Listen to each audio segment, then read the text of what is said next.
Hi, everyone. My name is Dr. Seth Meyers, and I'm a licensed clinical psychologist who works with student health services at Mount San Antonio College. So today, what I'm going to be doing is doing a brief presentation or tutorial on how to deal with one particular type of stress, which is nervous or restless energy.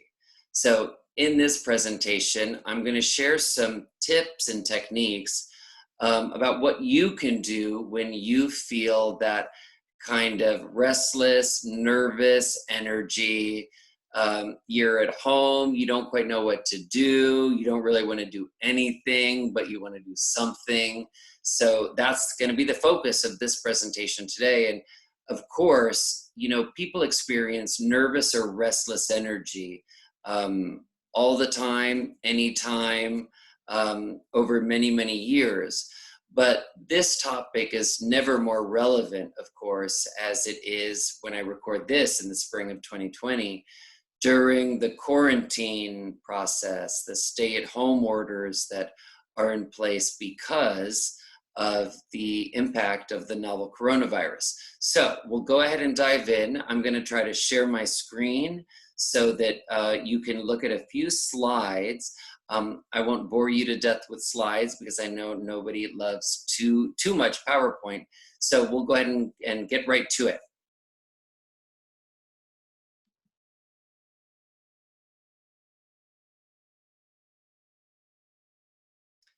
And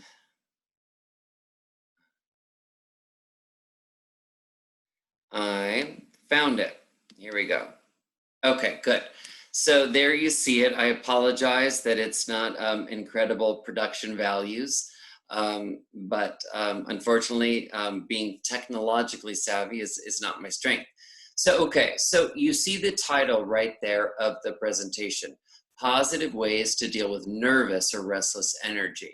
So we're gonna go right into it, and we're gonna look at this next slide. So what is nervous, restless energy? So here's the most important thing to understand, that when a person feels nervous or restless, what it means is overall their mood feels out of sorts. They may feel either overstimulated or understimulated, and I'll explain what that means in a minute. But in general, when a person has nervous or restless energy, they may feel that kind of low level anxiety.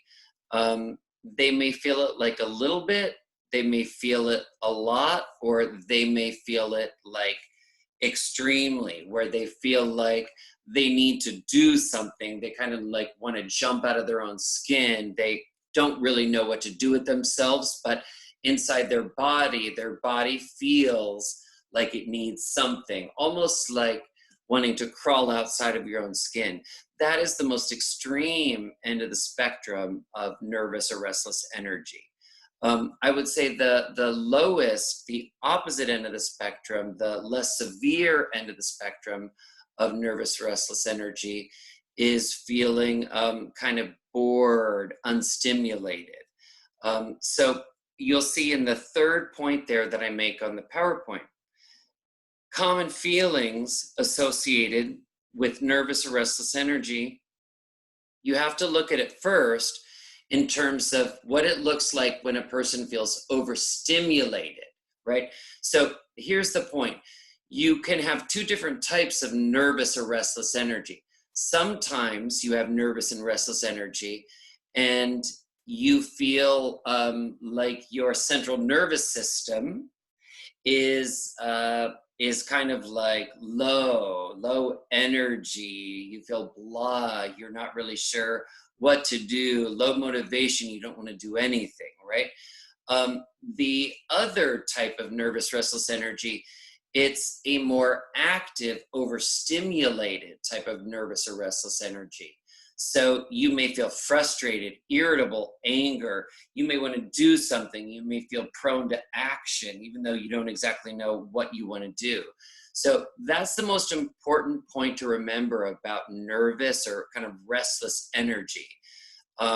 You can have it while you're, driving in your car. You can have it when you're sitting on your couch at home. You can have it while you're shopping for groceries at the market.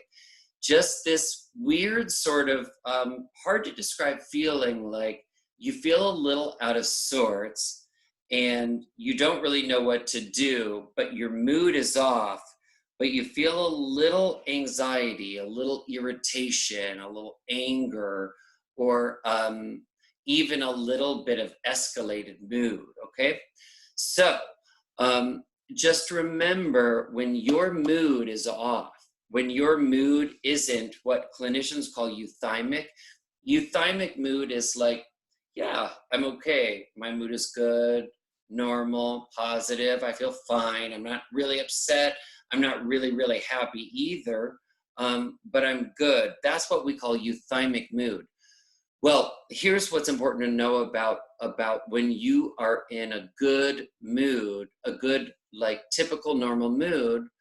It means that your central nervous system, all the components of it, are working together like a symphony, and your central nervous system is in alignment. And how you can tell is your mood feels okay, it feels fine, it feels good. That is what we call being kind of like mood regulated. And that is critical to feeling good, to feeling positive, to having motivation. So the most important point from this slide I want you all to take is there's two different types of restless nervous energy. One is when, if you think about it, your central nervous system is either unstimulated and kind of wants some stimulation, wants some excitement, wants something interesting, something novel, or it is understimulated, when your central nervous system feels almost kind of numb. As if it were a color, it would be beige, like low motivation. I don't really know if I want to do anything. I don't know what I want to do. Feeling slightly negative, okay? So let's go on to the next slide. And we are going to look at the best techniques to vent nervous energy. So what I'm about to tell you won't surprise you. The best way, if you're ever in your car, walking down the street, at the market, in your home, and you feel that weird mood, that weird physical energy that is really restless nervous energy, if you want to deal with it effectively, the number one best thing you can do is to exercise, right? So, if I'm going to be a psychologist and I'm going to tell you, what you should do if you want to feel good and be healthy and practice good, mental health regimens, exercise. Of course, that everybody knows that. But this is the most important point. When you feel restless or nervous or anxious, just ask yourself the simple question: do I want to do the one thing that I know will make me feel better, will make me feel more balanced? And what I'm telling you will make your central nervous system feel more regulated. You want to exercise. And again, this is a choice you can make. It's really about, do you want to do what will make you feel better? And certainly my hope for all of you is that you do. So, physical exercise. Here's the most important point, and you'll see on the screen I write, can you name 50 different types of physical exercise? This is the menu of possible types of exercise you have to choose from. So when I wrote this number 50, I wasn't actually focusing specifically on the only 50 types of exercise a person can get that will balance their mood and make them feel better. The point is more to realize the high number of possible things you can do, right? So for example, I may ask someone, hey, so what do you do for exercise? And they say, well, I go jogging or I go running. That's great. I then say, what else do you do? They say, no, that's really like the main thing I do, and I do it 4 days a week. For that person, that's terrific that they run as much as they do. And for someone who's not exercising at all, I would say even running one day for 5 minutes will be an improvement for you. But the point is, to expand your menu of exercises, to vary your routine. So what research shows, which is really interesting, is that people who rely on a menu of different exercises, they may do 4 or 5 different exercises over the course of the month. Those people will be more consistent and will keep exercising more and longer than people who just stick to one. Because the truth is, people get bored and burned out from the same thing. So the best thing you can do, go online, go to a search engine, do a Google search for types of cardiovascular exercise, and you will see a list that is longer than you could probably imagine. There are so many things you can do. The most important point, though, is that doing a few of them, not just one, is going to be associated with the most improved mood for you, the most balanced central nervous system, okay? And then you'll see the second point, that possible exercises you can practice at home and outdoors. You'll see the point that, during quarantine and stay-at-home orders, this is like a very unusual time. So in the past, maybe you went to a gym and they have different types of classes and certainly hundreds of types of machines that you can use. During this period, you have to be more creative. So you have to think to yourself mentally, what are exercises that I can practice at home? What are exercises that I can practice outdoors? For example, at home, you can't go running. Yeah, you could run in place, but that's not going to be very gratifying. At home, you could either have a treadmill, you could do jumping jacks, sit-ups, you can do push-ups, you can do online videos, aerobics videos, cardio videos, yoga videos, Pilates videos. Everything is online these days. So there are certain activities and exercises you can do at home, but there are also exercises that you can do outdoors.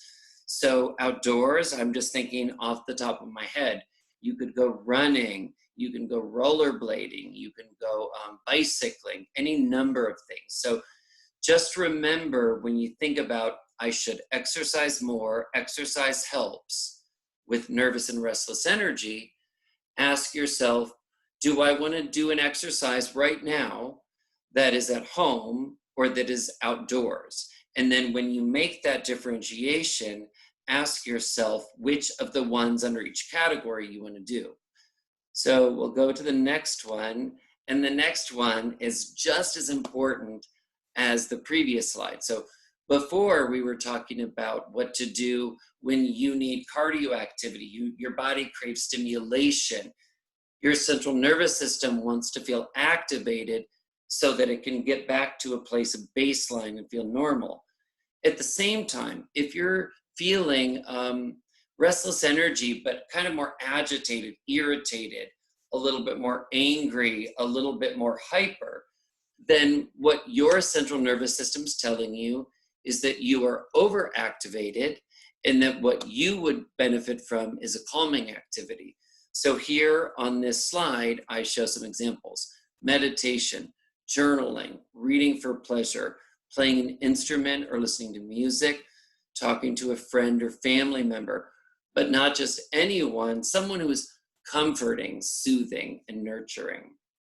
So I just have a couple more slides I want to go through with you.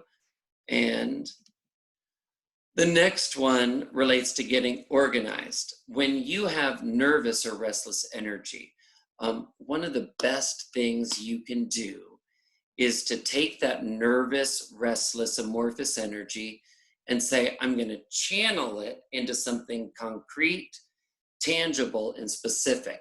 And one of the best things you can do is get organized. So engage in an organizing task. Go to your file cabinet, your closet, your bathroom, your kitchen, your car, your garage, and tackle it. By focusing your brain on a specific organizing task like that, it requires your brain to really focus. By focusing on getting organized when you kind of felt nervous or restless and didn't know what to do, by saying to yourself, I'm actually engaging in a productive activity that later I will reap the benefits from, it makes you feel an increased sense of self control. Like, yeah, I know how to handle myself. I know what to do when I feel nervous or restless. It also distracts you from negative thoughts and feelings. I want to share a funny quote that billionaire investor Warren Buffett shared, which is this: if you want to get something done, give it to a busy person. I think that's a great quote. And what it tells me is that if people are busy, it requires them to be very organized and methodical about how they spend their time.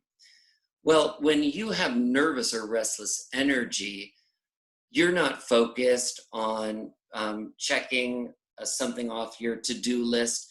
You're not focused on performing or achieving. You're not thinking about your goals. You don't really know what to think about. You just know you don't really like how you feel right now. So when you get organized, you're focused, you're working on a project. And what Warren Buffett would tell you, I'm sharing with you, is that this is the best way to get things done and actually to feel better. So, okay, I just have one last slide I want to go over with you, and that has to do with making specific plans for the future. So, again, when you have restless, nervous energy, either you feel on the more bored, sort of blah, beige end of the spectrum, or you have nervous, restless energy, but you feel agitated, irritated, like you want to do something. Another thing that you can do is focus that nervous, restless energy on making plans. Now, not just any plans, specific plans for the future. Map out specific plans that give you a sense of hope, and they focus your brain on something concrete. So think about an academic goal you have, a professional or work goal you have. Think about a health or fitness goal you have. Think about a social goal you may have. Maybe you want to find a romantic relationship, or you decide that you would like to make a few more friends and bring them into your life. Make a plan, but don't just say, this is what I want to do. Make your plan specific. For example, if my goal is a social goal and I want to, I feel like I'm a little isolated and I don't have as many friends as I'd like, this is my specific plan. I am going to join 1 or 2 new social activities. I am going to reach out to some of my best friends and let them know that I'm feeling a little lonely. I am going to ... You see what I'm saying? It has to be specific.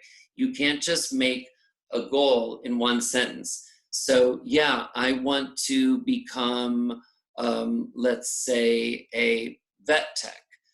Well, that needs a specific plan. I'm going to take these courses and I will finish my courses, I think, by this date.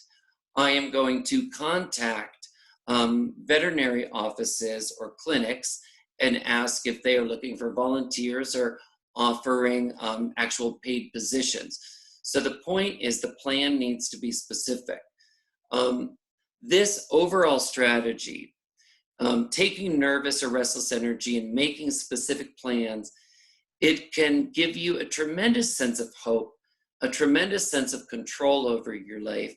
And the other strategies that I've reviewed too will do the number one most important thing, which is distract you from the way you were feeling before and give you something specific to direct and channel all that energy for. So anyhow, I wish you all well. I hope that some of these techniques will be helpful, and hopefully our paths will cross in the future. Thank you.